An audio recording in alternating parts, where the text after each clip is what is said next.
chargé de mission au Blue Living Lab de Nausicaa. Donc Nausicaa, beaucoup de monde connaît, je pense. Plus grand aquarium européen qui a été créé en 91. Le Blue Living Lab est arrivé un petit peu après, forcément, en 2019, où on a estimé finalement que le rôle d'un aquarium se devait de changer si vous voulez être pérenne.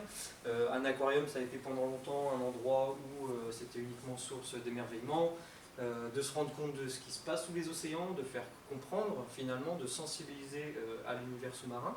Et finalement, les récentes réflexions ont montré que Nausicaa, en accueillant 850 000 visiteurs par an, se devait et pouvait du coup être un vecteur, un catalyseur de l'innovation sur tout le milieu sous-marin, et a du coup décidé de se doter du Living Lab, du Blue Living Lab, pour justement faire émerger de nouvelles façons de penser, de nouvelles façons de travailler, que ce soit en interne mais en externe aussi, et d'apporter son soutien à des porteurs de projets du coup de l'économie bleue qui auraient besoin davantage, on va dire, d'un aspect pratique. Donc, je vais vous expliquer juste après les différents aspects et comment on accompagne au final sur mesure. On n'est pas sur un programme d'incubation classique. On est vraiment sur du sur-mesure, les projets sont tous différents les uns des autres, ils ne peuvent pas s'accommoder d'un seul modèle, et du coup, nous on identifie toujours au début de chaque projet la manière dont Nausicaa peut apporter son aide et comment on va fonctionner sur les mois qui suivent l'incubation. Du coup, voilà, pour présenter rapidement, c'est la toute dernière vidéo de présentation du Living Lab que je vais vous présenter. Hop.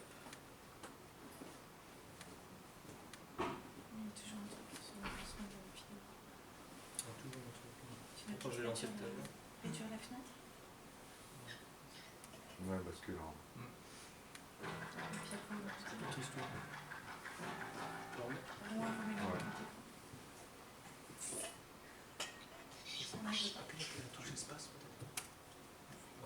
Non, non, tout espace, tu laisses le sol. Non, mais repasse en. Ouais. Voilà. Merci.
Donc voilà, ça fait un petit résumé des différentes activités que je vais un peu plus aborder du coup pendant cette introduction. Du coup, comme je vous le disais, Nausicaa c'est 850 000 visiteurs par an. Il y a énormément de personnes avec des profils différents qui viennent à l'aquarium, que ce soit en famille, que ce soit pour s'instruire, des personnes qui veulent du coup découvrir plus sur la science, etc. Nausicaa c'est aussi une grosse machine industrielle, forcément, vous vous en doutez.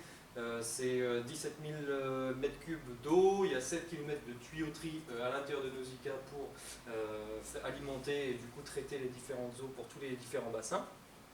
Et du coup on agit forcément pour la protection de ces espèces, de ces animaux, de montrer leur fragilité finalement à travers ces vitres.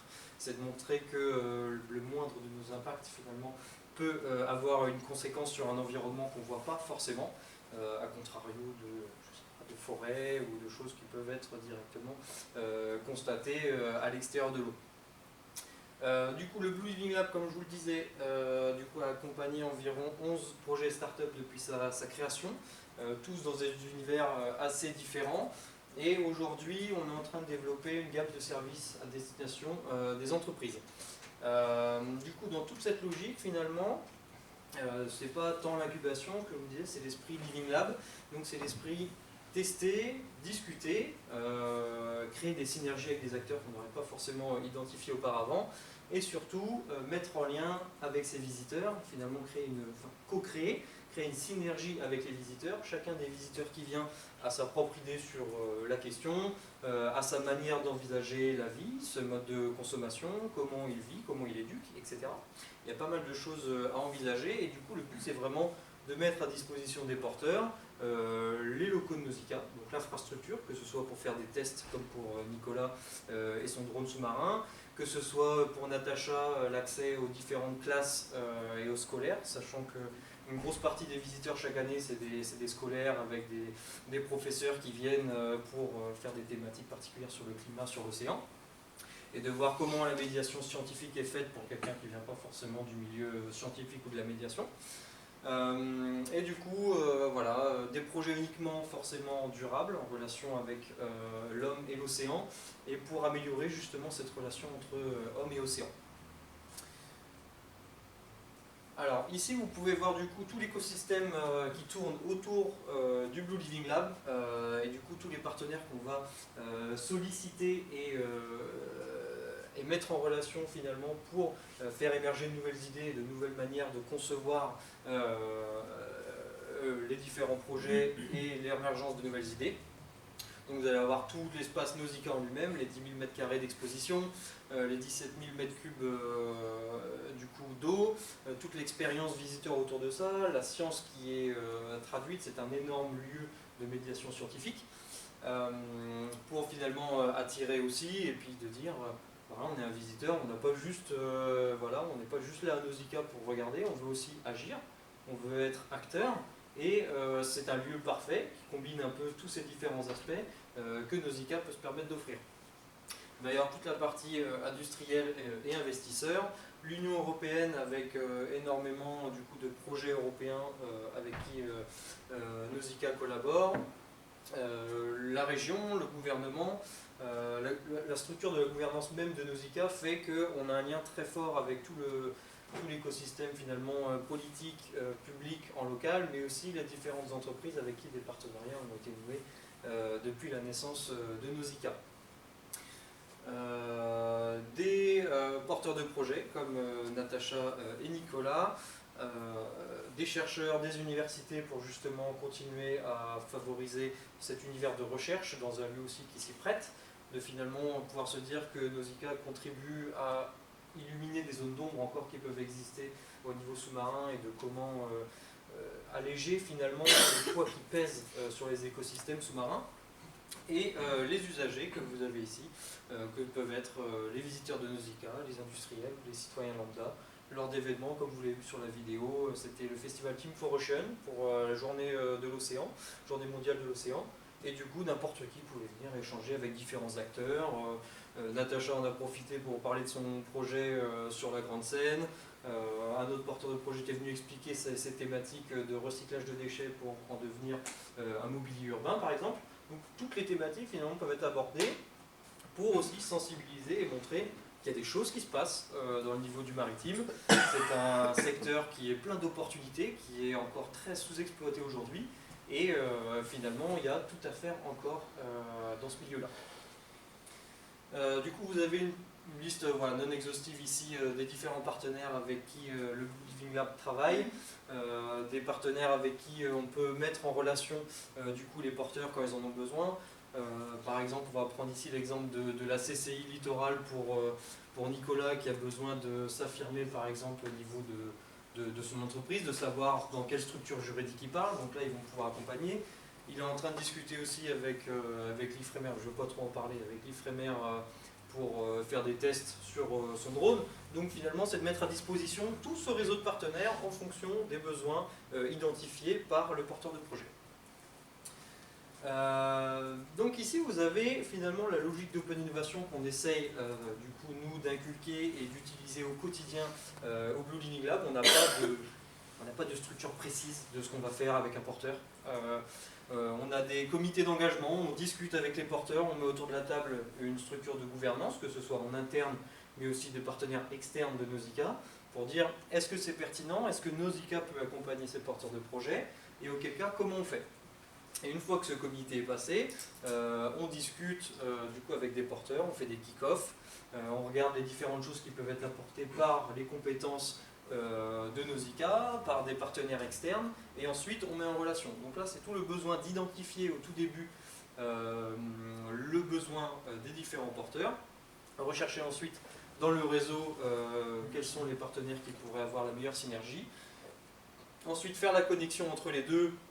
Et après, finalement, le rôle du Living Lab, c'est un peu de s'effacer et de dire les porteurs continuent à faire leur relation avec les partenaires. On s'assure que tout fonctionne bien avec les partenaires, mais ensuite, c'est eux qui ont la mainmise complète sur leur projet et qui savent déjà qu'est-ce qu'ils veulent faire avec leur projet. Et ensuite, du coup, cette logique visiteur qu'on peut implémenter dans cette façon de penser. Donc on va dire, les visiteurs, comme je vous le disais, ont eux aussi leur mot à dire. Ils en ont peut-être marre depuis toutes ces années d'être que spectateurs, et puis finalement donner leur avis sur des projets, de donner leur avis sur des réflexions qui se font au niveau local, ça les intéresse. Ils veulent être acteurs aussi du monde dans lequel ils vivent, ils ne veulent pas le subir à tout prix. Et le retour que j'ai beaucoup de classes aussi, ils disent ça fait du bien d'avoir des choses qui essayent de se monter. Ça nous donne de l'espoir parce que le climat est assez morose, on ne va pas se mentir, et les classes qui viennent, ils sont surmenés d'informations négatives, et on a du mal à en voir du coup le positif et qu'est-ce qui est en train d'être fait pour justement améliorer la situation. Et ensuite, du coup, on crée un pilote ou des différents proof of concept pour ensuite aller plus loin si le besoin s'en fait ressentir et envisager une deuxième incubation. À savoir qu'une première incubation, on est sur 2 à 3 mois en termes de timing pour des porteurs de projets. Et si le besoin s'en fait ressentir, d'envisager une suite si les besoins sont différents et que le projet a évolué. Donc comme je vous le disais, finalement, le visiteur, à travers l'aquarium de Nausicaa, c'est de le rendre acteur de son monde, et on sait très bien que le visiteur, il peut être, comme je vous l'indique ici, consommateur, c'est la personne qui achète, donc qui dit qui achète, qui dit qui donne le pouvoir à certaines idées et à certaines manières de consommer, et du coup de donner son aval à certaines manières de produire ou d'envisager la vie. Il est prescripteur, il est conscient aussi du monde qui l'entoure. Il ne faut pas croire, les visiteurs aussi, quand il y a des zones d'ombre, ils cherchent à trouver des solutions, ils s'interrogent, ils se posent des questions sur les différentes choses qui tournent autour de lui. Il est pédagogue, que ce soit à travers père, mère de famille, des parents qui veulent inculquer certaines valeurs à leurs enfants ou leur montrer que qu'est-ce qui se passe sous l'eau, qu'on est conscient un peu de l'environnement qui tourne autour de nous.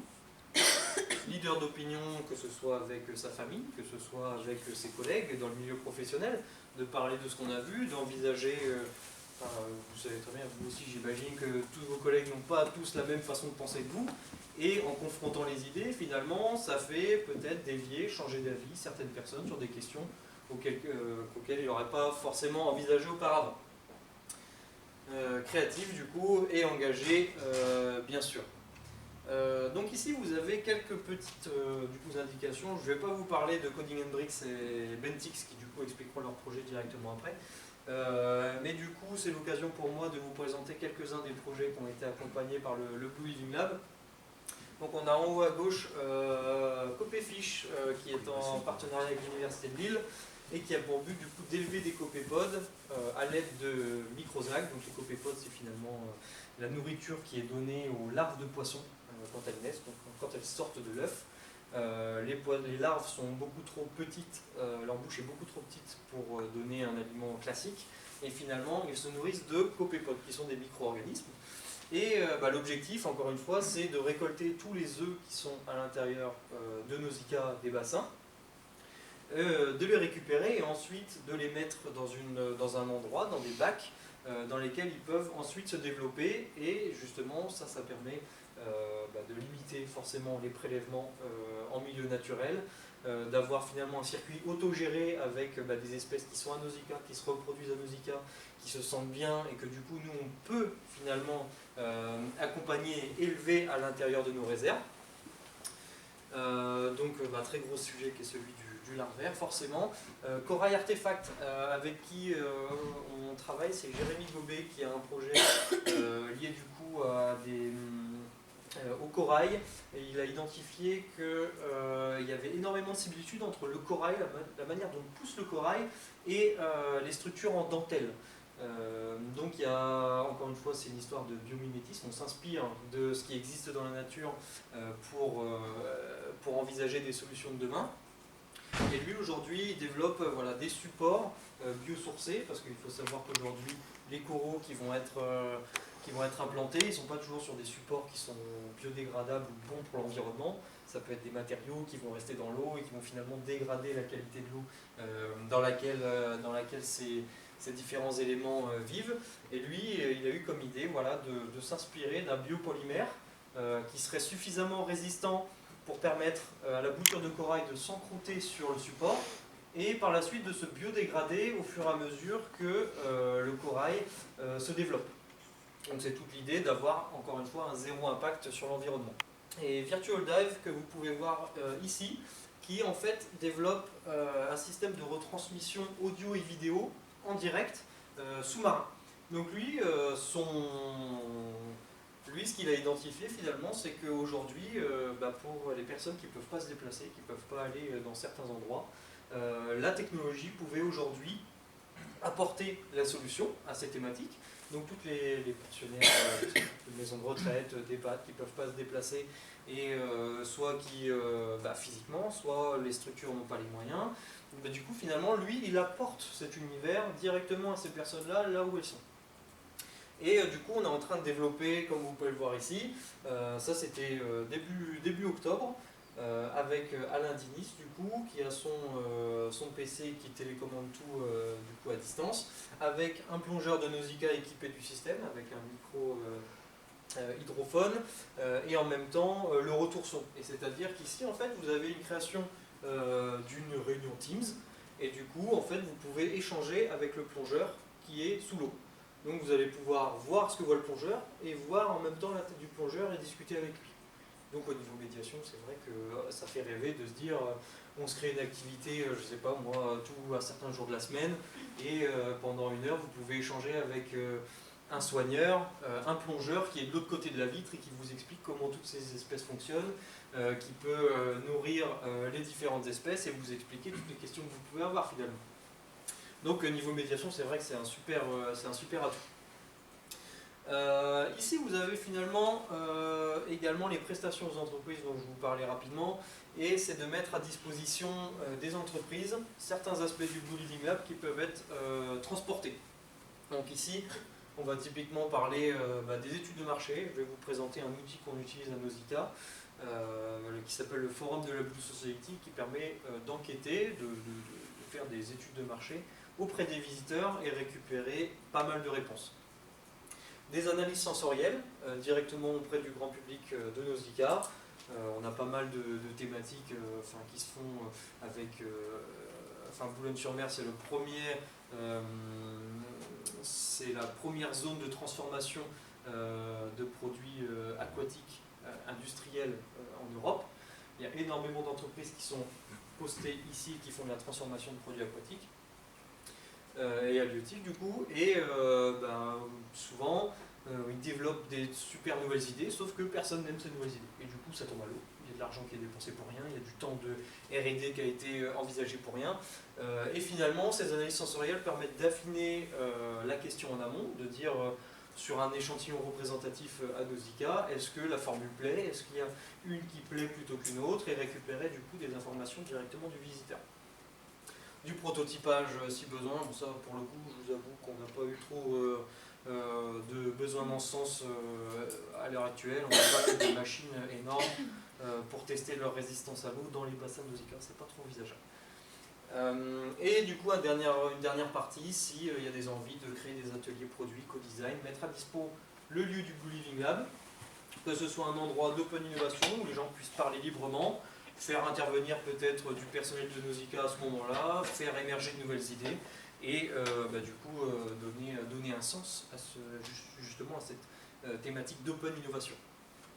Donc ici vous avez la modélisation que je vous indiquais du forum de la Blue Society. Donc vous avez 16 tablettes interactives qui sont ici disposées dans le hall de Nausicaa. Vous avez un grand écran derrière si vous voulez mettre une vidéo, si vous voulez mettre des résultats en direct, je ne sais pas, quelque chose qui donne envie aux visiteurs de venir. Et sur ces tablettes, vous pouvez du coup sonder les visiteurs, généralement de 6 questions maximum pour garder leur attention. Et ensuite, on récupère toutes ces données nous dans notre back-office et ensuite on peut les traiter, on peut affiner en fonction de l'âge, en fonction du lieu où les personnes habitent, en fonction de leur hobby. Donc on peut faire énormément de choses avec ça. Et en effet, on a eu de très bons résultats forcément sur les différentes étés, surtout l'été 2019, avant la période Covid, où justement on a eu une affluence record avec 4600 réponses en une semaine pour un questionnaire, ce qui fait déjà un bon panel rien qu'en une semaine sur une cible représentative, surtout si on cherche à interroger les touristes. Donc là, il y a pareil, il y a tout un intérêt de dire, si on veut interroger des locaux, ce sera sur une certaine partie de l'année. Si on veut interroger des personnes de l'étranger ou des touristes, alors il faudra viser peut-être davantage une autre partie de l'année. Donc il y a énormément de choses on peut prendre en compte pas mal de choses et se dire, j'ai envie d'interroger les visiteurs que sur la partie de Noël de midi à 14h, par exemple. Ça, c'est possible de le faire. On l'affiche sur les tablettes à ce moment-là et on récupère les données. Voilà, les analyses sensorielles, grand public. On peut modéliser le Blue Living Lab comme un espace où on peut faire des tests, que ce soit auprès des collaborateurs de Nausicaa ou que ce soit auprès du grand public lors d'événements. Là, c'était dans le cadre du projet européen Valgorize, donc de rendre plus grand public finalement la nourriture, l'alimentation à base d'algues et de proposer par un grand chef, alors de faire goûter des algues pures et après de faire goûter une recette revisitée par un chef et de dire finalement on met un peu de fromage avec, on met un bout de pain, bizarrement ça passe mieux et c'est tout de suite vachement meilleur. Et le côté iodé est sympa et souvent aussi sous-exploité. Et les algues, ça fait peur. Donc c'était vraiment le but de vous montrer qu'avec un produit qui de base est un peu, on va dire, un peu répulsif, on peut en faire des belles choses et des super aliments pour des repas. Voilà, donc ça c'est la modélisation finalement du Blue Living Lab. On a 100 mètres carrés qui sont au cœur de Nausicaa et c'est le seul espace qui donne sur le parvis de Nausicaa. Donc on n'a pas besoin de rentrer à l'intérieur du dédale de Nausicaa. C'est axé directement sur l'extérieur et on peut modéliser avec le matériel de la manière dont on souhaite. On peut faire des bancs, on peut faire des îlots, on peut modéliser un peu comme on veut. Donc voilà, ça c'est différentes réalisations qu'on a eues du coup cette année. On a eu l'opportunité que Copéfiche du coup présente au Congrès international des aquariums qui a eu lieu à Boulogne-sur-Mer, sachant que un événement comme celui-là, Congrès international des aquariums, ça a lieu environ, la prochaine fois sera dans 25 ans environ. Donc c'était une opportunité en or pour certains porteurs de projets d'en profiter et de présenter leurs solutions et ce qu'ils font aux aquariums du monde entier qui se sont réunis sur cette semaine-là à Nausicaa. Ils ont l'opportunité aussi de présenter du coup encore une fois au grand public à la nuit des chercheurs. Donc là un côté assez scientifique, de démystifier finalement l'univers de la recherche et des chercheurs et de leur dire il y a plein de choses qui se font aussi au niveau de l'océan. L'océan c'est pas que la pêche, il y a plein d'applications différentes. Ici des réalisations du coup avec Sailink, donc qui a loué un bateau, un catamaran pour l'occasion, qui a effectué une phase de test de prototypage en septembre pendant 8 jours consécutifs afin de valider différents aspects techniques de sa traversée. Donc là ici on avait le tracé GPS de Andrew, comment il arrivait à gérer finalement la traversée, parce que c'est quand même environ 3h30 de transport comparé à un transport classique. Donc en dehors d'être uniquement un moyen de transport, c'est aussi une expérience. Et c'est ça que lui il souhaite faire vivre à travers son expérience à lui, à travers l'expérience du capitaine avec qui il était pour l'occasion. Salué du coup par le maire de Boulogne-sur-Mer pour l'occasion au moment du lancement, qui forcément se réjouit d'avoir une nouvelle connexion avec l'Angleterre après tous ces déboires forcément gouvernementales et politiques à la suite du Brexit. C'est des situations assez tendues et justement des projets comme ça permet de recréer du lien et de donner du sens du coup à ce petit bout de manche qui nous sépare. Andrew a aussi utilisé le forum de la Blue Society pour ses résultats, pour poser des questions aux visiteurs, savoir comment ils voyageaient, qu'est-ce que c'était leur priorité quand ils voyageaient. Est-ce que c'est d'abord le confort, est-ce que c'est plutôt les bagages, est-ce que c'est le temps d'attente, identifier un peu les pain points et du coup savoir quel type de bateau les visiteurs de Nausicaa préféreraient, s'ils préfèrent naviguer sur un catamaran en mode un peu plus sport ou justement un gros bateau en bois où justement il faut qu'ils aident à hisser les voiles ou dans ce style là. Et du coup, si le prix du billet était abordable pour eux, sachant que, comme vous pouvez le voir ici, 45% sont prêts à payer le prix que lui il a proposé, ou voire plus. C'est un très très gros aspect, surtout quand on sait l'environnement incertain dans lequel on vit aujourd'hui. C'est une super nouvelle de se dire qu'un moyen alternatif de transport comme celui-là, il intéresse autant les gens et que les gens sont prêts à payer le prix que lui avait envisagé pour justement faire vivre son projet. Virtual Dive, donc je vous avais un peu expliqué, du coup avec les applications directement à Nausicaa, et vraiment, sans réexpliquer tout, le but, moi après, c'est que les porteurs ils puissent travailler directement avec Nausicaa ou avec des partenaires, que moi je sors de la relation, une fois que tout a été élaboré, qu'eux ils ont réussi à faire les tests qu'ils voulaient, et du coup de collaborer avec différents partenaires. Et là j'ai identifié du coup Virtual Dive avec qui pourrait travailler avec Visioon, le projet Pictom de Visioon, qui est en fait, ça on ne voit pas, vous pouvez le voir ici rapidement, qui est du coup en fait de l'analyse et du checking avec intelligence artificielle des différents poissons qui sont dans un bassin de Nausicaa, et finalement cette intelligence artificielle et cet algorithme va permettre d'identifier directement quel poisson est ciblé, et si on a envie de voir l'autre, et du coup c'est l'autre qui va être montré, va être indiqué où est-ce qu'il est. Donc il y a une grosse application encore une fois de médiation, de se dire le porteur finalement on lui donne des petits outils, on lui donne certaines touches et après il fonctionne de la manière dont il le souhaite, il voit un peu les opportunités, il voit quelle porte il peut ouvrir et justement comment envisager la suite, et ça peut donner aussi des idées et c'est vraiment le but de faire échanger tout le monde ensemble. Du coup forcément je vais quitter le PowerPoint. Hop.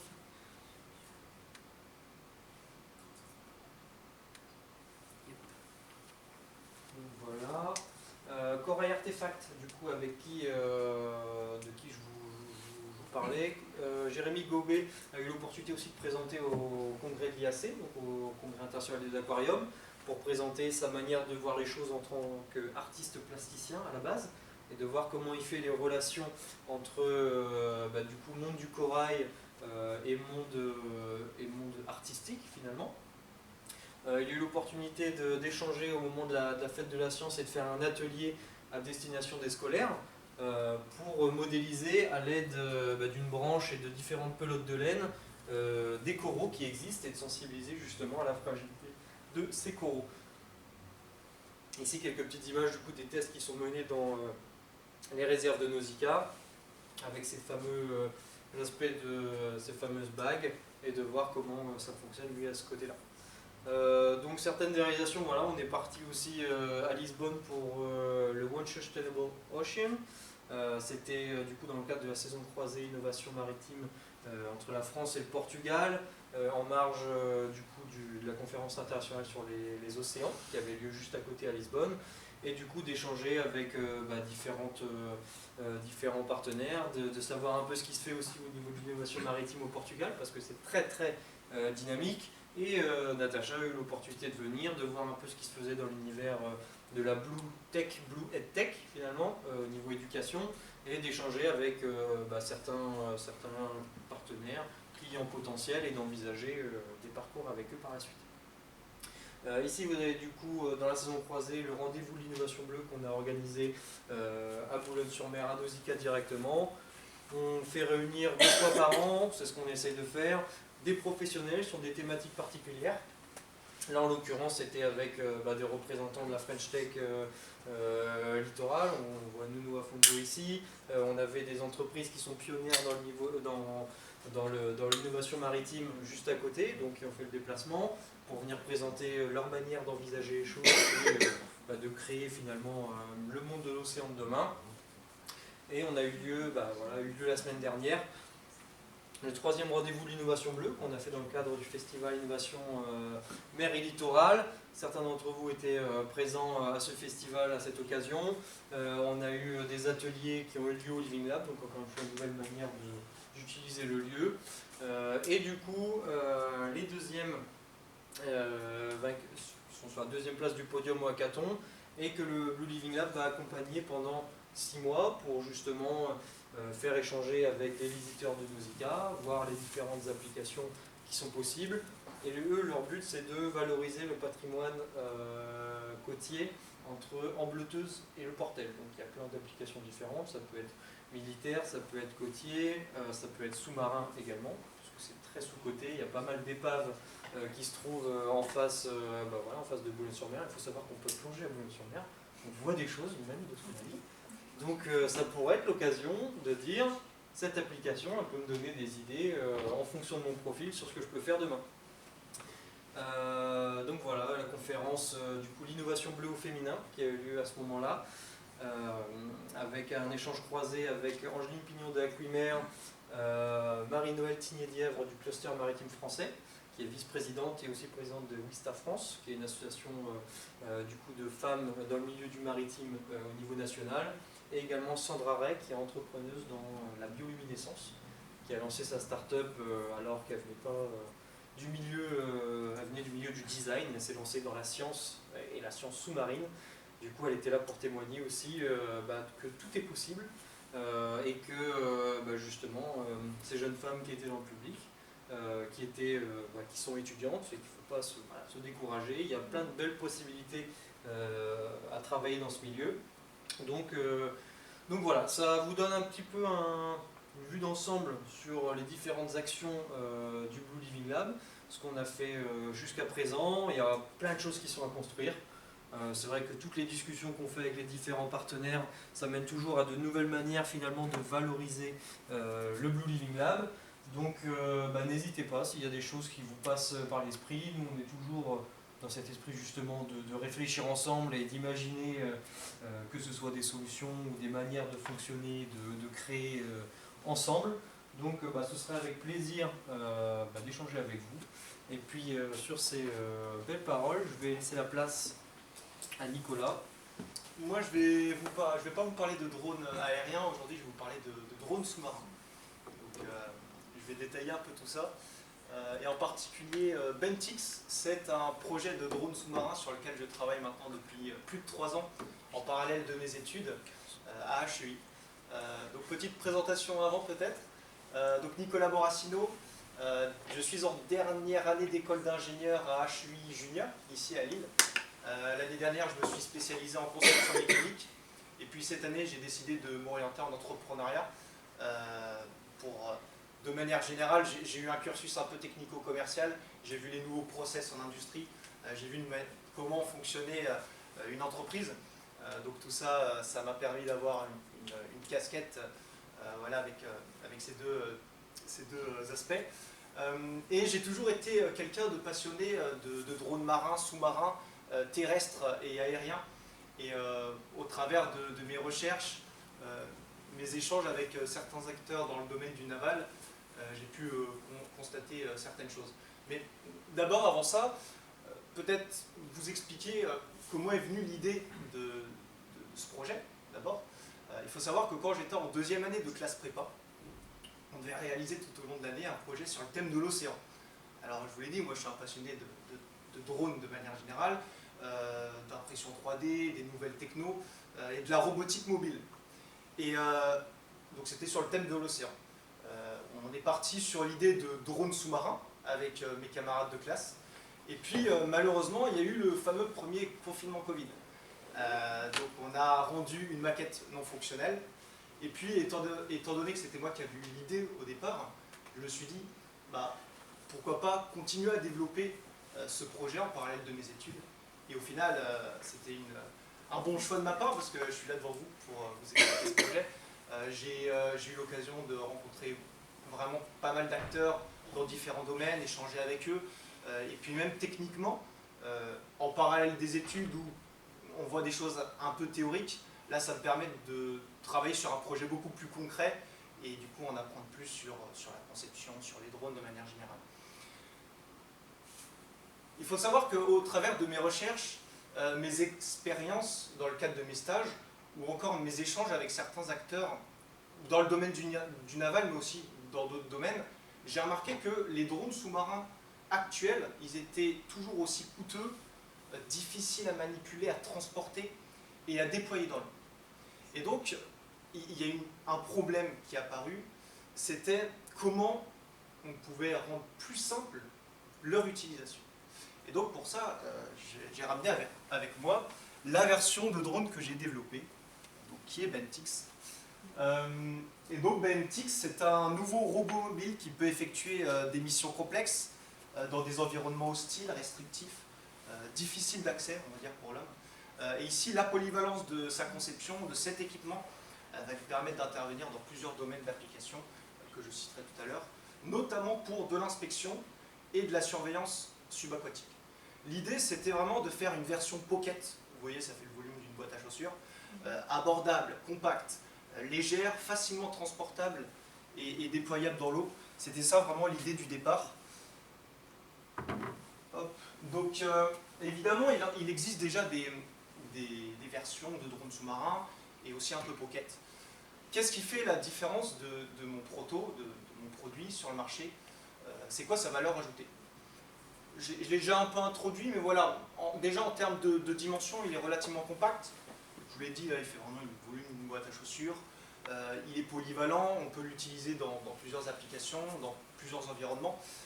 Il est facile à utiliser hein, pour répondre à la problématique du début que je vous ai citée.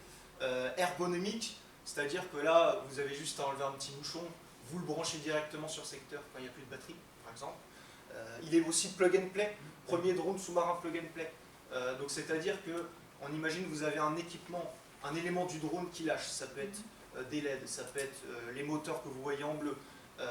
Au lieu de le renvoyer chez le constructeur, où des fois vous avez un coût supplémentaire, vous avez un délai, là vous achetez directement l'accessoire disponible sur internet, vous dépluguez le défectueux et vous remettez le nouveau, et ça vraiment en moins de 10 secondes. Donc c'est vraiment ça qui fait la force de mon produit sur le marché par rapport à ce qui peut exister. Alors, pour rentrer un peu plus dans les détails niveau technique, l'idée ici c'était vraiment de rester sur quelque chose de compact. Donc on a un poids qui fait 3,6 kg. Et ce qu'il faut retenir, c'est qu'il est composé, ce drone, de 3 LED relativement puissantes hein, pour pouvoir éclairer quand on est dans des environnements à basse luminosité. Une bonne caméra, donc on peut filmer en 4K. On peut faire des photos en haute résolution, c'était vraiment l'idée. Aussi, en faisant plusieurs études qualitatives, j'ai fait plusieurs entretiens clients, il y a plus d'une dizaine de structures qui sont intéressées par la solution que je propose, et j'ai pu voir avec eux la segmentation clientèle, donc à qui je m'adresse exactement, les besoins qu'ils ont, les contraintes, savoir s'ils sont intéressés ou non à acheter mon drone à l'avenir, et si oui, combien d'unités, et puis aussi en savoir plus sur leur activité, leur manière de fonctionner, parce que mine de rien, c'est les clients qui rapportent l'argent, donc c'est toujours intéressant de savoir comment ils fonctionnent. Donc un point important, c'était l'autonomie, un peu comme un drone aérien, mais là, étant donné qu'on a quand même de la place dans le drone, on peut se permettre d'avoir 3 heures d'autonomie. Donc c'est quelque chose d'assez intéressant, en tout cas pour ce gabarit, ce type de drone. En termes de vitesse, Joris vous l'avait expliqué un tout petit peu, mais là l'idée c'est, en collaboration avec Ifremer, pouvoir faire des tests dans leur bassin d'essai, qui sont d'ailleurs dans le même bâtiment que Nausicaa, pour voir un peu la réaction du drone. On va pouvoir simuler des courants, déterminer la vitesse max du drone, comment il réagit face à une houle importante. L'idée, c'est le but d'atteindre les 2 mètres par seconde, ce qui n'est pas énorme en soi pour un petit drone comme celui-là. Et en termes de profondeur, de distance, là c'est un drone qui est contrôlé en filaire par un utilisateur à distance. Là pour l'instant on peut le contrôler jusqu'à 10 mètres de profondeur. On avait fait des simulations, moi dans le cadre de mes stages, dans des cuves à haute pression, vous pouvez atteindre facilement 20, 30, 35 mètres, mais ça suffit amplement parce que mes prospects ils m'ont dit, en fait les 3/4 de leur mission se déroulent entre 0, 30, 35 mètres. Donc le fait de dire mon drone il peut aller jusqu'à 100 mètres, c'est bien techniquement et ça leur permet de les conforter en fait. Ils ont une marge en tout cas dans leur activité. Alors, à qui je vise exactement? L'idée ici, quand j'essaye de me projeter, c'est d'atteindre 2 secteurs d'activité. L'idée c'est de faire 2 versions de drones sous-marins, toujours en restant dans l'aspect pocket. On va avoir une version dédiée pour les particuliers. Ils pourront explorer les fonds marins à des endroits où ils n'ont pas encore accès à l'heure actuelle et enregistrer des photos, des vidéos en haute résolution, en direct, et puis les partager en famille, entre amis, pour pouvoir voilà, partager les moments, et puis éventuellement certaines architectures subaquatiques. En soi, c'est ce qu'on fait en drone aérien actuellement, mais sous l'eau, et clairement, il y a beaucoup de choses à voir.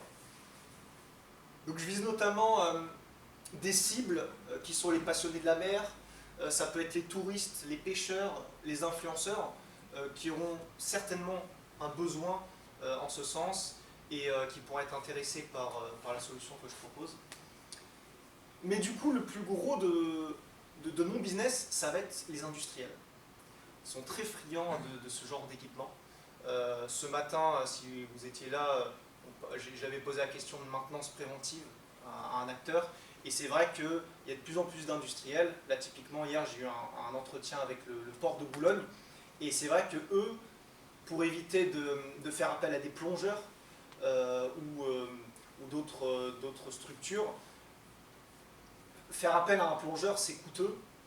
Des fois, pour certaines applications, c'est un risque pour l'homme. Des fois, le plongeur n'est pas toujours accessible. Donc, des fois, c'est assez compliqué. C'est pour ça qu'on fait appel de plus en plus à la robotique, hein, que ce soit dans le naval ou dans n'importe quel domaine. Hein. On en voit maintenant sur Mars des rovers. Donc voilà. L'idée, c'est faire une deuxième version pour les industriels, pour des usages un peu plus spécifiques, et qui couvrira du coup une panoplie d'applications. Donc l'aquaculture, hein, c'est l'inspection de filets pour voir s'il n'y a pas des déperditions de poissons, par exemple. La défense, je suis en contact avec la DGA, Direction Générale de l'Armement. Donc eux, ils font le lien entre les industriels et les forces armées. Et ils ont un besoin en ce sens au niveau des commandos de la marine, les forces spéciales. Vous imaginez qu'ils partent en mission en mer sur leur bâtiment. Ils ont besoin de faire de l'inspection ou avant de partir en mission, inspecter certains lieux où ils vont devoir intervenir. Là, c'est relativement intéressant. Les énergies, donc énergie renouvelable, on parle d'éoliennes offshore. Actuellement, c'est un sujet assez discuté. Il y a aussi tout ce qui touche les infrastructures subaquatiques de manière générale. Ça rejoint un peu les énergies. Donc je l'ai dit, éoliennes offshore, plateformes pétrolières, les barrages, les centrales hydroélectriques. Donc il y a quand même pas mal de structures, toujours pour de la maintenance, qui pourront être intéressées. Le maritime, du coup, le port de Boulogne. Je vais bientôt discuter avec le port de Dunkerque. Pourquoi pas le port de Lille aussi. Et aussi la recherche scientifique. Hein. Tout ce qui touche à la biologie marine, par exemple. J'avais vu un reportage là dans les calanques de Marseille. Ils étudiaient le blanchissement, l'évolution du blanchissement des coraux. Et ils font appel à l'heure actuelle à des plongeurs. Là, ça peut être intéressant à certaines profondeurs, des endroits difficiles d'accès, d'utiliser un drone comme le mien. Donc ça, c'est plus ou moins toutes les structures qui sont éligibles et qui sont éventuellement, qui pourraient être intéressées par mon produit, sachant que tous les thèmes en vert, ce sont des thèmes dans lesquels j'ai déjà contacté je suis en contact avec certaines structures, comme je vous l'ai dit au début, où j'ai fait des entretiens clients, déterminer leurs besoins, et qui m'ont dit clairement qu'ils sont intéressés par ce que je propose, et que si j'arrive à respecter toutes leurs exigences, ils pourront, ça viendront des clients. Alors, à l'heure actuelle, on est en phase de prototypage, on est en cours de validation. Jusqu'à maintenant, on a 3 versions. On avait au tout début, quand je vous l'ai expliqué à la jeunesse du projet, quand il était encore au stade d'idée, on a eu la maquette non fonctionnelle. Ensuite, on a eu le premier proto qui présentait des défauts d'étanchéité. Parce que, mine de rien, c'est le premier drone sous-marin de catégorie ROV entièrement imprimé en 3D. Ça se voit peut-être pas là comme ça à vue d'œil, mais il est entièrement imprimé en 3D. Et l'idée ici, c'est vraiment de réduire au maximum les coûts de production et d'avoir quelque chose d'abordable, facilement déployable dans l'eau. Et là, du coup, on travaille actuellement sur le produit fini et qui va être commercialisable par la suite.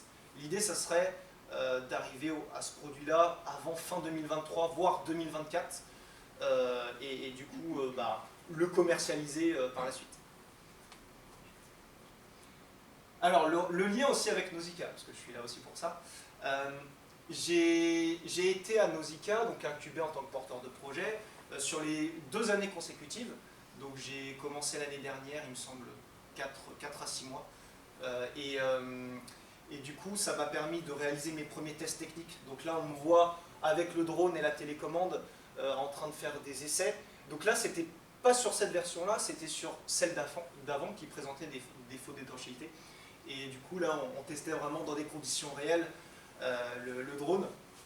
Et puis, donc là, on a une autre image avec une caméra qui était au bout d'une perche pour pouvoir un peu filmer, voir comment il réagit.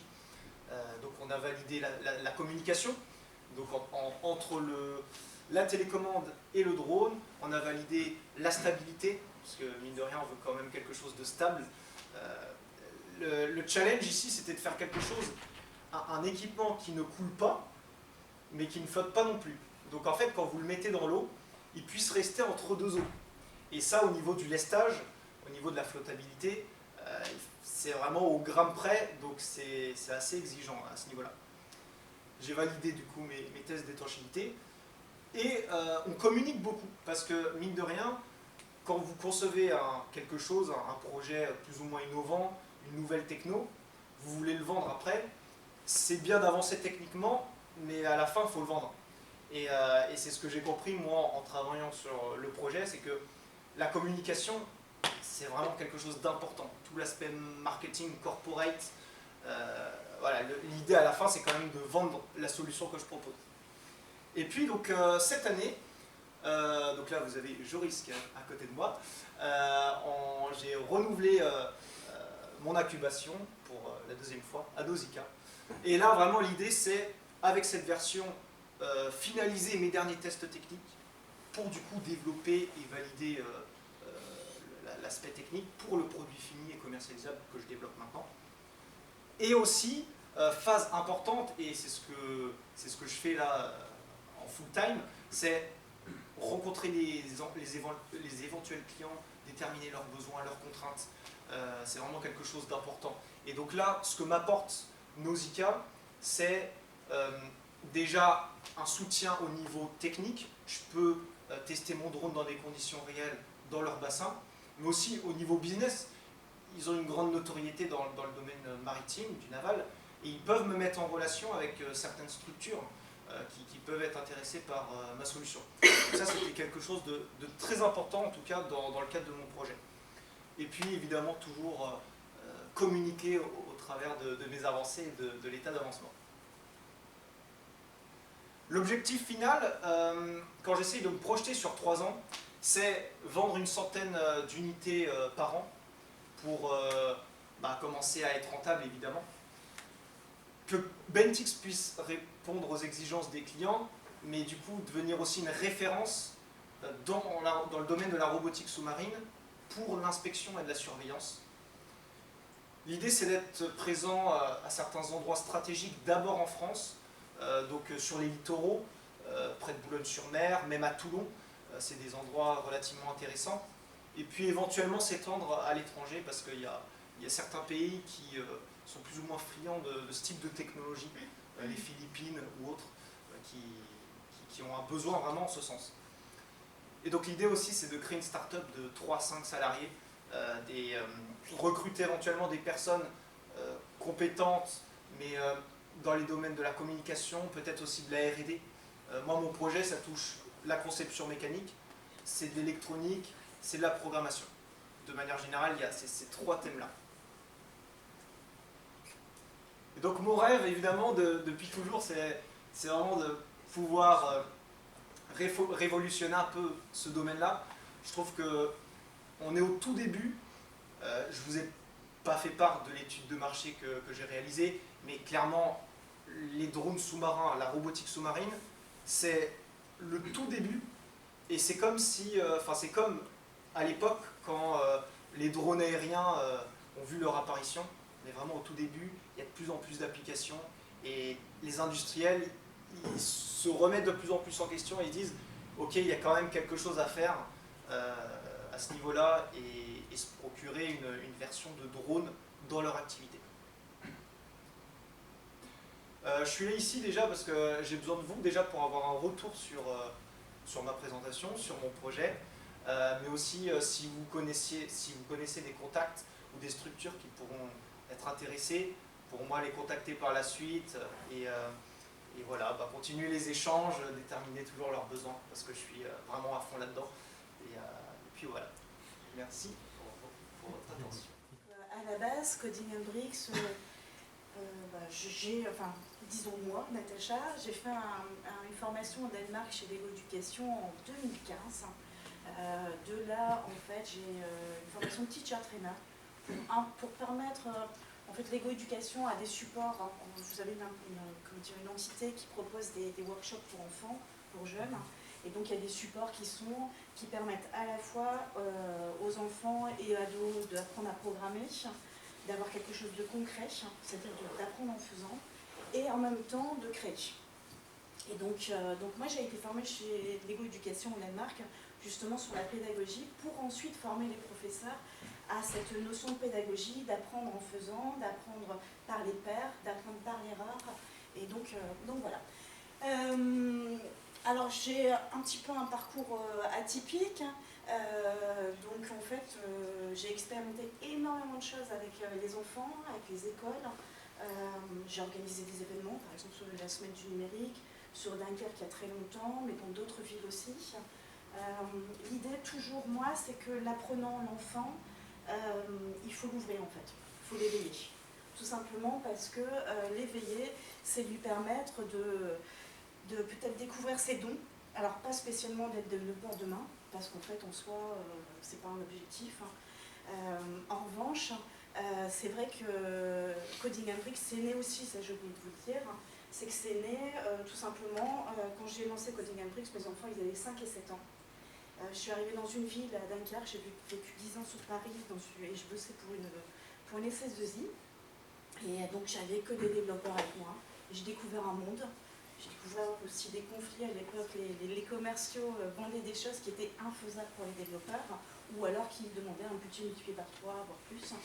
Donc j'ai découvert quelque chose. Et quand je suis arrivée sur Dunkerque avec mes enfants, c'était pas des grands sportifs. Et en fait, ils avaient une envie d'apprendre ils avaient une créativité. Et j'ai découvert Scratch. Voilà, au départ, ça a été avec eux. Et puis finalement, après, on a créé une SO. Et donc voilà, c'est important cette phase-là.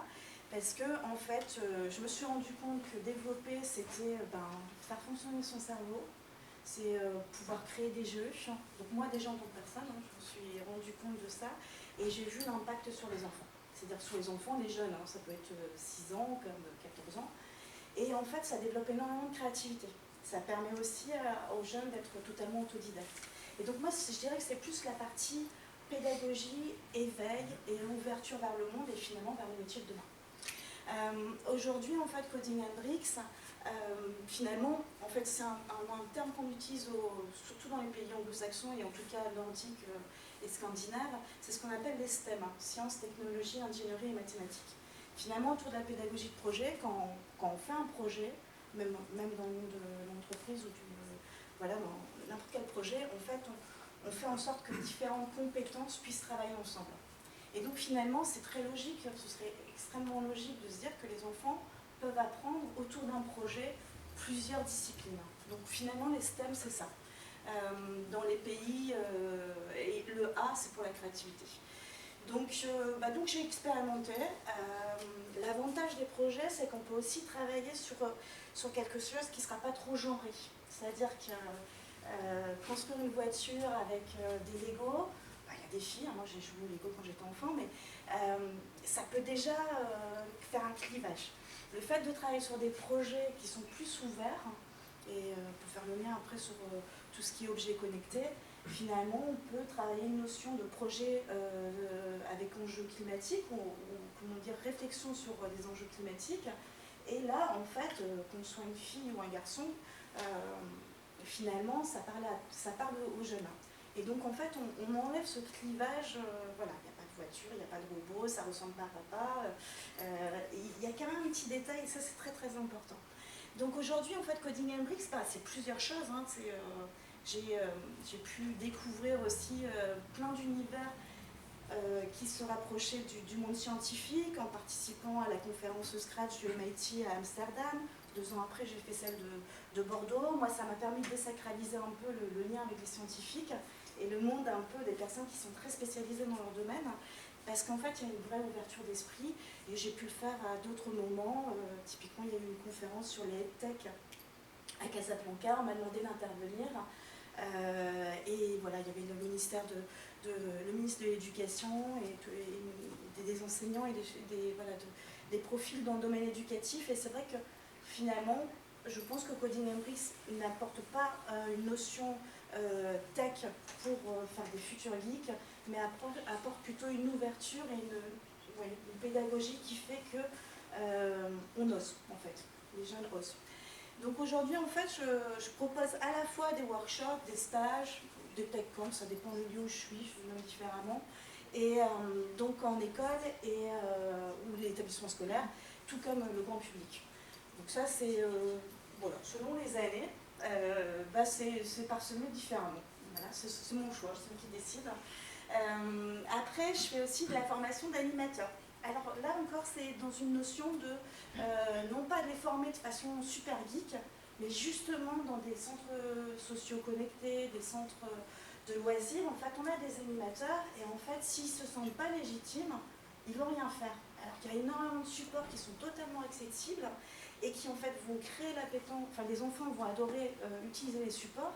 Et voilà, donc c'est vraiment dans la notion de désacraliser ce qu'on peut faire avec les supports, sachant que quand on est dans un centre de loisirs, ou un centre social connecté, il y a toujours un élément, un animateur qui va être vraiment spécialisé, qui va travailler sur de l'Arduino, du Raspberry, et les autres pas du tout.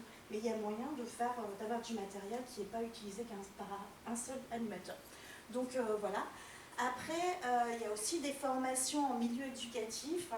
Alors, je ne vais pas dire formation dans l'éducation nationale parce que je n'ai pas le droit de le dire, je ne suis pas professeur.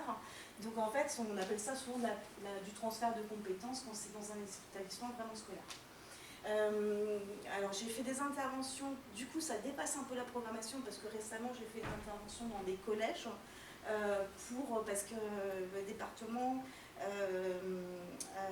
avait doté un grand nombre de collèges de la région, enfin du département, d'imprimantes 3D, pardon. Et donc voilà, donc ça c'est assez récent. Et sinon, en fait, il y a des formations aussi dans les lycées.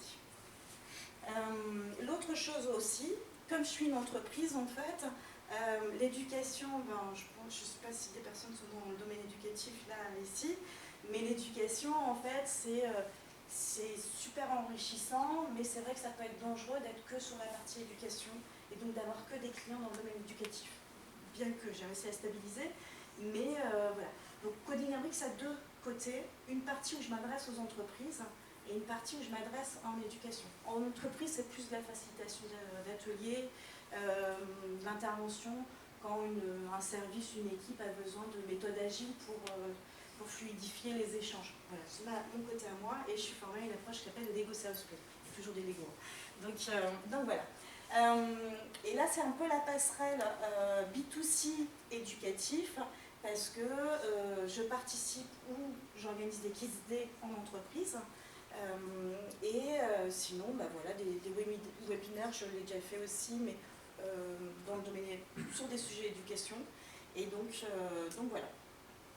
Alors, c'est ce que je vous disais, c'est qu'en fait, moi c'est simple, ma boîte n'a jamais eu de dotation ou de financement. Je ne suis pas très bonne pour pitcher, je déteste ça. Et c'est vrai que je ne l'ai jamais vraiment fait, et c'est pas quelque chose qui me met à l'aise. Et puis finalement, je me dis, pour avoir, ça c'est un point de vue, mais pour avoir connu le monde associatif, je me suis dit finalement, quand on est un entrepreneur, si on a ses clients, on crée son autonomie. Voilà. Donc c'était un peu mon point de vue, et puis pour prendre un petit peu de distance. Et donc aujourd'hui, j'ai un certain nombre de références. C'est un mélange, donc c'est-à-dire que là, vous avez autant du B2B que du B2C, et il y a bien sûr des passerelles éducation B2B. Je ne sais pas comment expliquer, du B2B un peu éducatif. Par exemple, le Dassault. Dassault, j'ai pu intervenir au campus Dassault, donc en région parisienne, pour un événement Kids Day. Un truc fantastique, parce que toutes les salles, même le bureau du DG, étaient occupés par des ateliers, des workshops. Et donc voilà, j'ai quelques références dans ce cadre-là. Et puis après, bon, bien sûr, des structures éducation nationale, des structures qui seront vraiment plutôt liées aux collectivités, les centres sociaux plus connectés, et puis après des entités qui gravitent autour de l'éducation nationale. J'ai un partenaire aussi qui est la région de France, et donc voilà. Les réseaux dans lesquels je suis, en fait, le Living Lab, puisque je suis dans mon incubateur depuis mai à peu près, mi-mai, fin mai, et EdTech France et la Mednum. Voilà. Mednum qui est, je suis membre fondateur. Alors c'est toujours compliqué quand on est une entreprise de pouvoir libérer du temps et être présent, mais c'est quand même l'objectif, c'est d'avoir une réflexion sur comment faire en sorte qu'il n'y ait pas de fracture numérique sur le territoire français, rural ou autre, auprès des jeunes comme toutes les générations. Alors je vais être assez rapide là-dessus. Moi, mon constat de ce que j'ai vu, déjà parce que je suis maman, parce que j'ai beaucoup travaillé avec le monde éducatif, j'ai parlé aussi avec des parents, des grands-parents, et c'est vrai qu'en fait, aujourd'hui, on segmente trop. Puis j'ai eu aussi des expériences à l'étranger, donc j'ai pu voir comment ça se passait dans les structures éducatives à l'étranger. C'est vrai qu'en fait, ça a toujours été, c'est que les cours sont très descendants. C'est-à-dire que la connaissance vient de la personne, et les enfants ont beaucoup de patience, ou les jeunes, quand je dis enfants, ça peut être les jeunes, même lycéens, ont beaucoup de patience à rester assis comme vous le faites toute une journée. Clairement, c'est en fait, on sollicite leur cerveau comme un disque dur, et finalement, au niveau des neurosciences, c'est ce que j'avais vu aussi au Danemark et lors d'autres conférences ou autres, c'est qu'en fait, quand on est passif dans son apprentissage et qu'on utilise son cerveau, on l'utilise un peu comme un disque dur. Si on intègre de l'émotionnel, c'est-à-dire en faisant, et bien en fait, on travaille une zone du cerveau qui fait que ça reste beaucoup plus longtemps dans la mémoire, mais en plus, on a plus de facilité, et l'apprentissage c'est ça normalement, de pouvoir le réutiliser dans un contexte différent. Et c'est essentiel en fait. Donc voilà. Aujourd'hui, en milieu scolaire, ça dépend, là je ne suis pas en train de critiquer les professeurs, parce qu'il y a vraiment des établissements avec des professeurs qui font des projets incroyables, et ils sont hyper motivés et passionnés, donc c'est pas du tout une critique de l'enseignement, des enseignants en tout cas. Et donc voilà, les enfants ne sont pas assez actifs dans leur apprentissage, donc en fait on a beaucoup plus de décrochage scolaire qu'on devrait, parce que justement tout est descendant, et puis une journée c'est long. En France on est champion d'Europe à rester en cours assis toute la journée. Donc voilà, l'idée c'est vraiment d'impliquer ce qu'on appelle intrinsèquement l'individu et l'apprenant, donc le jeune. Et donc s'il est par petits groupes, 6 mois en mode projet, en fait il y a de l'interaction, il y a de l'apprentissage par les pairs, il développe des soft skills en fait. Et ce qu'il y a, c'est que le professeur, l'accompagnant, a une capacité finalement à voir le niveau. Il voit des petits groupes et il voit leur niveau et il est capable de leur apporter quelque chose.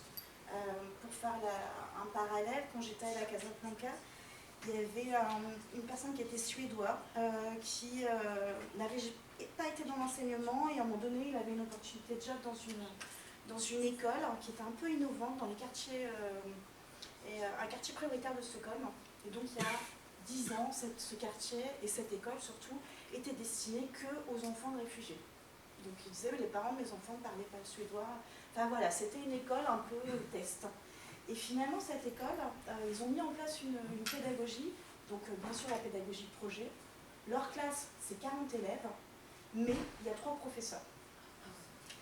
Et il y a des temps pour faire des workshops en petits groupes, et il y a des temps où en fait ils travaillent sur un logiciel, un ordinateur, qui en fait, c'est de l'intelligence artificielle et ça valide les connaissances.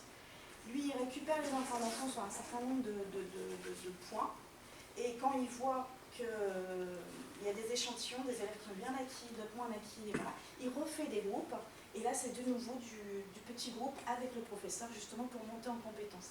Et il dit, moi, tant que l'intelligence artificielle apporte un outil et m'évite de perdre du temps et que ce n'est pas du temps bénéfique pour l'élève, en fait, je trouve ça génial. Et donc cette école, en fait, elle a plus de 10 ans. Le programme qu'ils ont mis en place a marché. Et en fait, aujourd'hui, le ministère, ils vont plus vite que nous en France, le ministère de l'Éducation suédoise a demandé à ce qu'ils forment vraiment plusieurs établissements d'une région test en Suède, voilà, pas trop loin de Stockholm. Donc voilà, c'est un peu le lien, moi je dirais que c'est un peu mon ADN, c'est qu'est-ce qu'on peut faire pour éviter le décrochage scolaire, pour que les enfants se sentent bien dans leur apprentissage et que ce soit en phase avec le monde d'aujourd'hui et le métier de demain.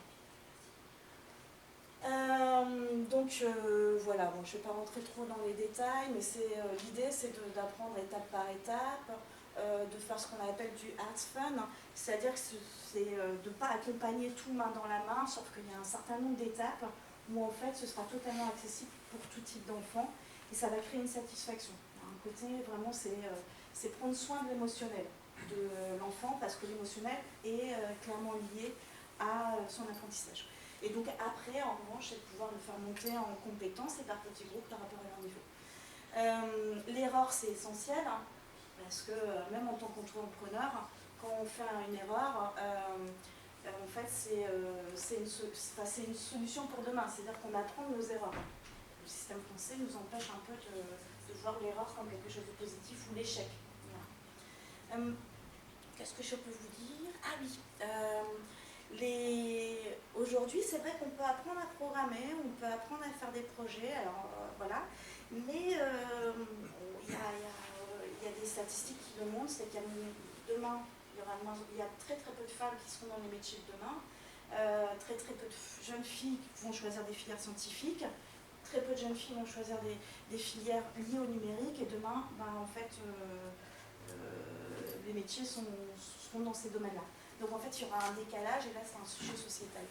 Le fait de pouvoir créer un projet ou de permettre à tout type d'enfants, et là, je ne parle pas que des jeunes filles ou les filles, c'est de leur permettre d'expérimenter, d'apprendre quelque chose, de programmer, mais tout en étant sur un sujet qui est, entre guillemets, sociétal, et bien en fait, c'est peut-être les inviter à dire, décroche pas par peur, en fait.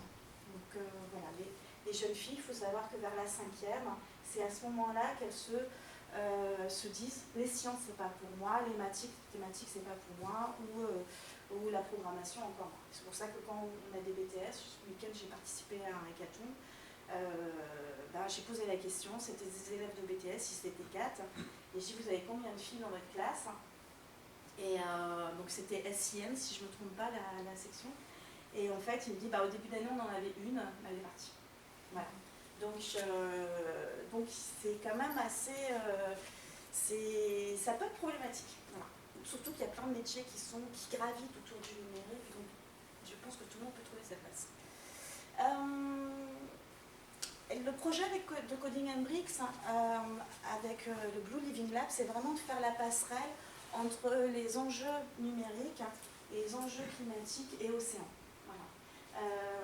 Et en fait, le Blue Vision Lab, c'est un vivier de scientifiques, ils font de la médiation scientifique, enfin voilà, je vais en parler un petit peu après. Et donc, c'est tout un écosystème en fait, hein, qui me permettra de développer un projet qui là, le dis, n'est pas encore réalisé. C'est-à-dire qu'il est dans différentes phases. Je vais l'expliquer. Pour faire le focus déjà de Coding and Bricks par rapport à tout ce qui est notion on va dire de climatique, c'est que j'ai déjà organisé plusieurs tech camps, donc stages, pour des ados. Donc un ado pour moi c'est entre 10 et 15 ans. Parfois j'en ai qui sont un peu plus âgés, puis ceux qui sont inscrits, donc je suis contente. Donc en fait par exemple là c'est un projet un peu global. Il y avait de l'impression 3D, il y avait un petit peu de manipulation de do it yourself parce que je trouve ça important en fait, cette notion un peu de manipulation et de on fabrique, on touche les matières et c'est pas uniquement numérique. Et de capteurs. Alors là, les capteurs, c'est assez simple. Hein. C'est un capteur hydrométrique, il y avait un système de LED, on le programme sur une interface qui ressemble à Scratch, qui est Scratch utilisé au collège. Et en fait, voilà, à la fin de la semaine, ils ont découvert plein de choses, comment prototyper, enfin comment imprimer, quel logiciel utiliser pour faire de la conception 3D. Et puis, comment on le programme. C'était super sympathique parce qu'on avait des intervenants qui avaient plutôt qui travaillaient plutôt avec des enfants qui ont 6 ans. Et voilà. Donc, c'était de créer un moment où, en fait, là, l'idée, c'est qu'ils expérimentaient plein de supports. Et en fait, à la fin des 2 jours, ils choisissaient quel support ils voulaient avoir. Donc, ils se sont concertés.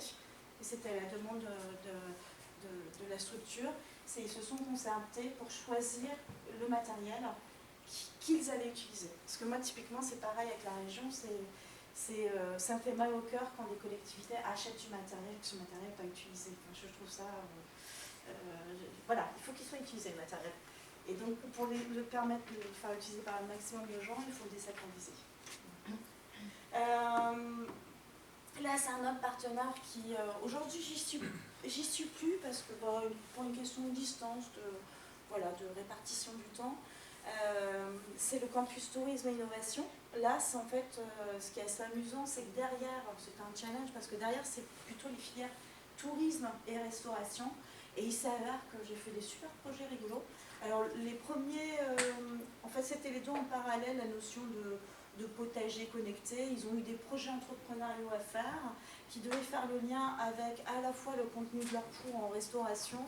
Et en fait, ils avaient imaginé un concept d'entreprise, alors ça dépendait des projets, mais du coup, ils se retrouvaient à imaginer, prototyper une sorte de potager.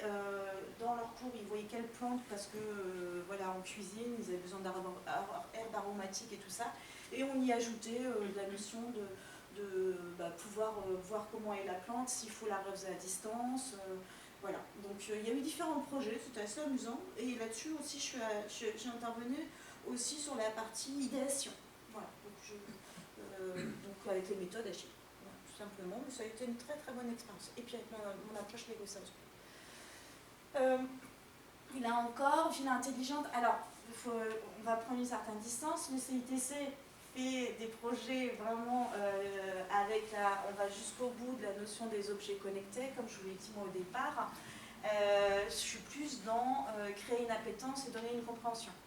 Voilà. Et permettre aux jeunes de se projeter, d'imaginer, et puis finalement, il y a plein d'enfants, ils ne savent pas pourquoi il y a des capteurs, et je leur dis, vous savez, quand vous allez dans un ascenseur, une pharmacie, vous avez une voiture, on est entouré de capteurs, en fait. Et donc c'est rigolo, parce que c'est de les projeter dans la réflexion, de dire, ah bah oui, tiens.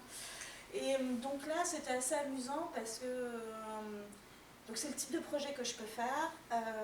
Donc dans le projet là, il faut savoir qu'au départ, je leur demandais de dessiner des maquettes. On n'avait pas sur place la découpeuse laser, et donc en fait, je me suis rendu compte qu'ils avaient du mal à faire une façade, en fait, de dessiner, à imaginer un plan 3D, tout simplement. D'où l'intérêt d'être vraiment dans un projet. Parce qu'en fait, on se rend compte que là, il y en avait un, il s'est amusé à faire, il voulait mettre d'assaut, je ne sais pas pourquoi d'ailleurs. Et en fait, je me suis rendu compte qu'en fait, ils n'arrivaient pas à faire des plans. C'est-à-dire que la façade n'était pas du tout au même code que les côtés. Et c'est assez amusant. J'ai été surprise parce qu'il y avait quand même là, pour le coup, une jeune fille qui avait 18 ans et un jeune homme qui avait 15 ans. Quoi. Donc voilà. Et donc là, l'idée, c'est d'utiliser un certain nombre de capteurs. Alors, je laisse une part de créativité. Moi, je ne canalise pas tout en disant il faut absolument que ça soit fait. Mais l'idée, c'est de créer une compréhension de différents capteurs, de pouvoir le tester. Il y avait un petit robot qui roulait, qui s'appelle le Zobot. Voilà. Et en fait, ce qu'il y a, c'est qu'à un moment donné, j'ai amené les planches de bois. Et en fait, on devait les ajuster, les limer. Voilà. C'est un peu ça que j'aime bien, c'est le côté do it yourself, dans lequel on ajoute de l'objet connecté et puis une notion de programmation et de tech. Et puis c'est ce que je vous disais tout à l'heure, c'est les Kids Day. Moi, c'est un peu la cerise sur le gâteau. Je ne vais pas chercher spécialement des boîtes pour le faire, mais elles viennent parfois à moi.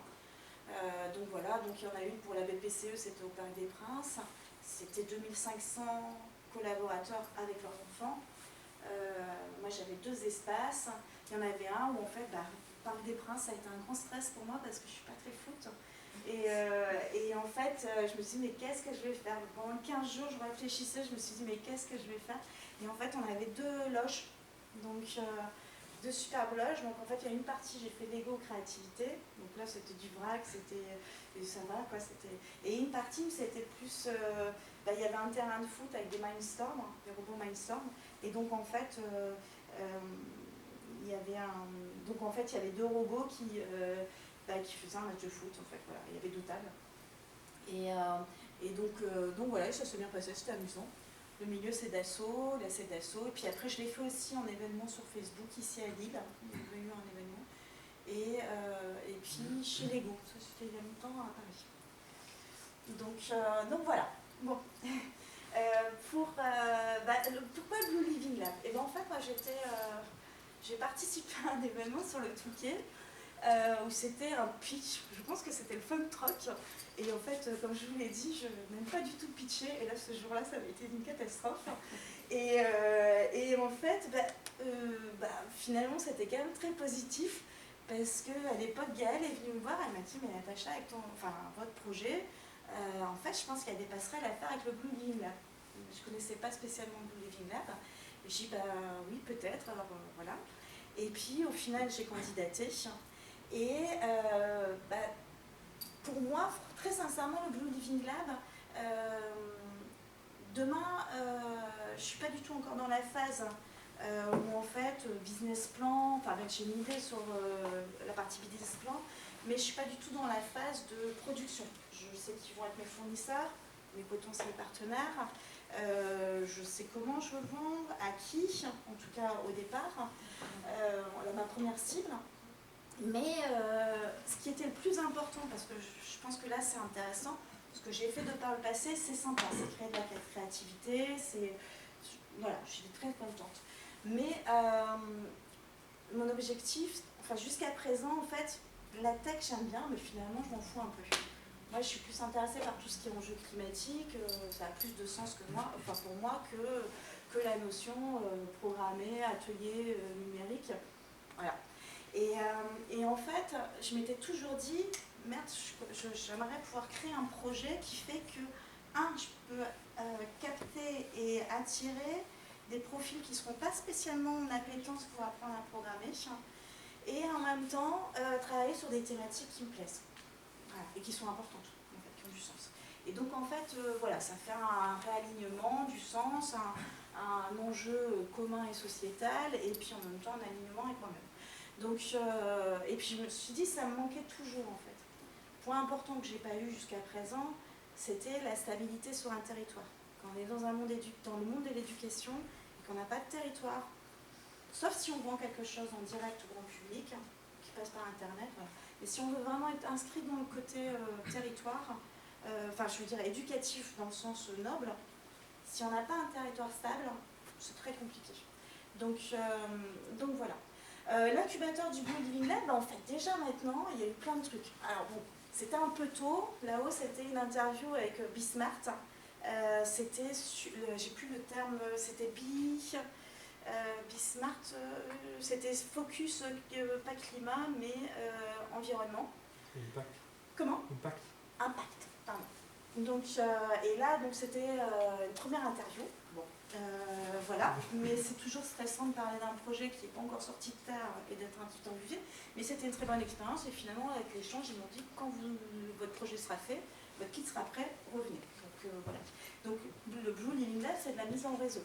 Il faut quand même se rendre compte, et moi je m'en suis rendu compte, c'est que donc Joris avait un événement Blue Tech, en fait, c'est le salon, alors je suis incapable de redire le nom avec un accent correct, donc je ne le dirai pas, mais c'était un événement sur la Blue Tech, et donc à cet événement-ci, à Lisbonne, et en fait, quand il m'a dit ça, je me suis dit, écoute, moi ça m'intéresserait, parce que Blue Tech, je ne savais pas ce que c'était, j'avais plus ou moins compris, et je me suis dit, ça m'intéresserait, parce que ce qui se fait dans le monde de l'industrie, ou pour les entreprises, comme moi j'ai déjà un certain nombre de capteurs et de choses comme ça, en fait je peux peut-être vulgariser, désacraliser, trouver quelque chose qui serait une passerelle dans des projets avec des jeunes et dans le monde éducatif.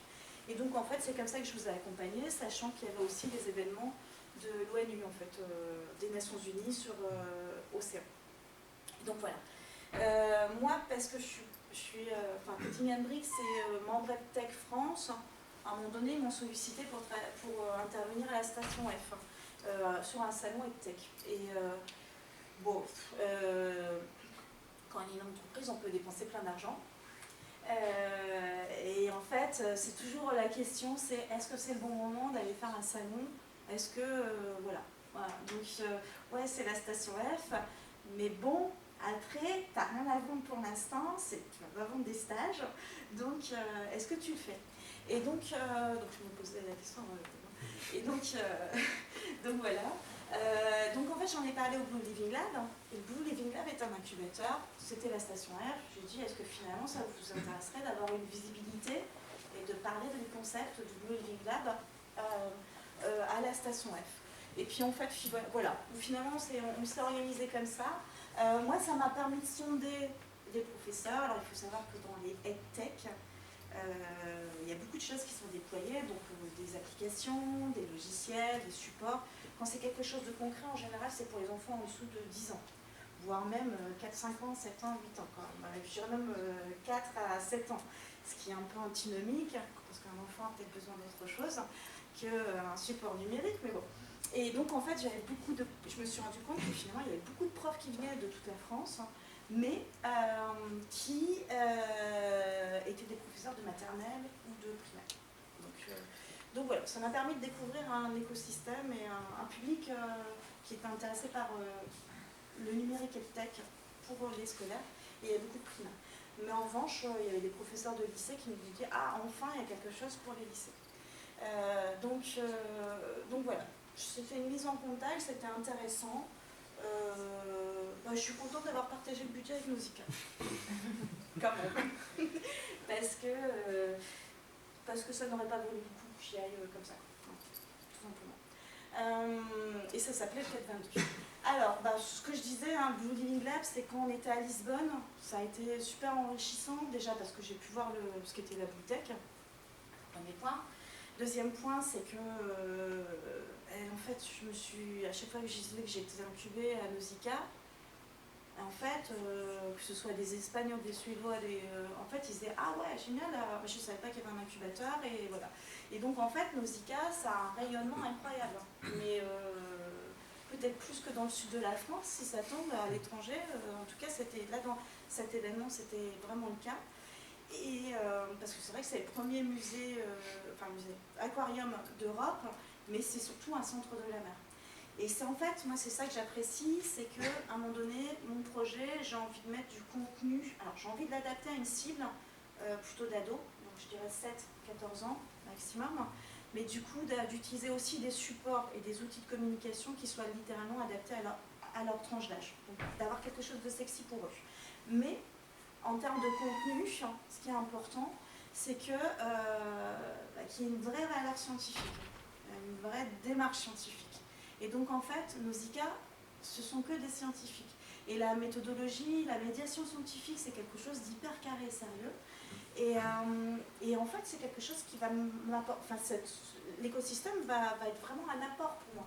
Simplement dans le sens où là, ça va pas assez loin, ou là, bon, après c'est moi qui vais décider, puisque si je fais un kit pour le grand public, quelque part, bon, il y a des entreprises qui ne s'embêtent pas à faire du contenu pédagogique.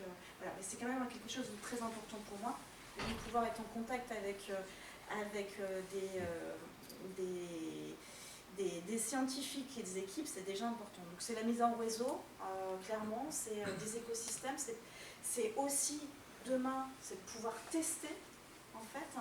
C'est-à-dire qu'on est vraiment en mode living lab, c'est-à-dire learn and test. Et donc en fait, demain, l'idée c'est de pouvoir tester auprès de différents échantillons, du grand public, des scolaires, des personnes qui sont abonnées et donc qui peuvent venir plus facilement à Nausicaa puisqu'ils ont un pass à l'année. Et donc en fait de pouvoir jauger ce qui se passe pas bien, voilà, d'être dans un mode test and learn. Voilà, c'est important pour moi. Et donc alors attends, et donc voilà, et c'est les événements en fait. Je suis impressionnée par le nombre d'événements qui se passent à Nausicaa et voilà.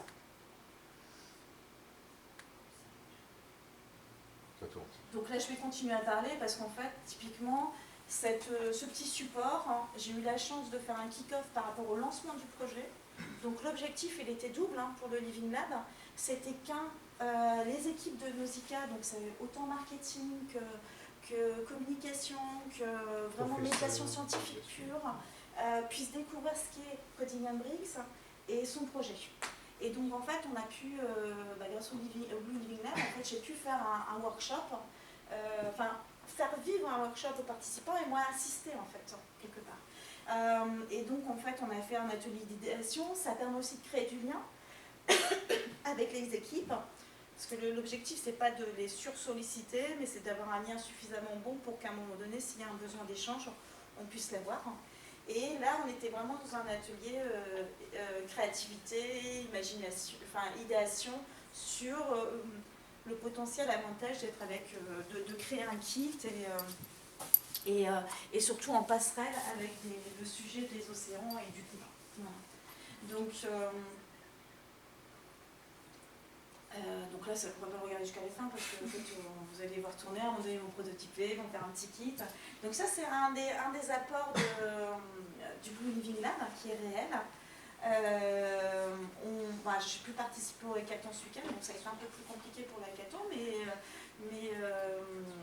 c'était quelque chose de génial aussi. Et donc voilà. Tout à l'heure, je vous ai parlé du projet, et c'est vraiment l'idée, ça, c'est d'avoir un support qui soit accessible, programmable dans une interface qui est assez simple, type Scratch, mais qui peut être programmé aussi demain, pas en micro-Python, pas en Python mais en micro-Python, et d'être vraiment sur cette notion de climat, océan. Voilà. Voilà, l'info, en fait, alors j'avoue que parfois je ne comprends pas trop, mais en septembre, j'ai été contactée par un organisateur de salon et ça s'appelait Qatar STEM Event, ou salon.